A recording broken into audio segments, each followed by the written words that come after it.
RAC 105 tenim la sort d'entrevistar a un artista que s'està convertint en un autèntic fenomen mundial. Poques vegades hem vist algú que generi tanta expectació amb la publicació del seu primer treball.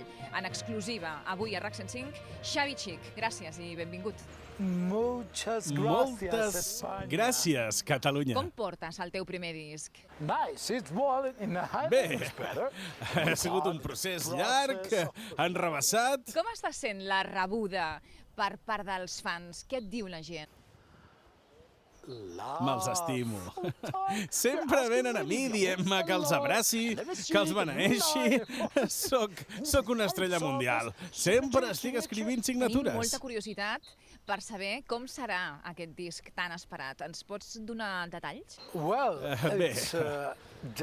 Bé, no és fàcil, però pots imaginar que barregem molts estils i no sé com explicar-t'ho. Em surt tot del cor.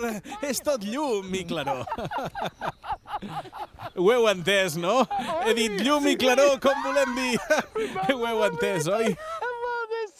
Com serà aquest directe que estàs preparant, ni més ni menys que un escenari tan emblemàtic com el Wishing Center?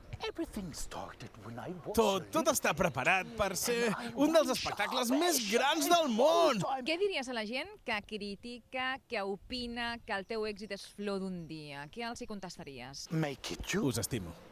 Us estimo molt. Sou els millors. La cançó, l'avançament, el tema que presenti per fi aquest primer disc, quan el podrem escoltar? Un moment, que ho pregunto al meu mànager.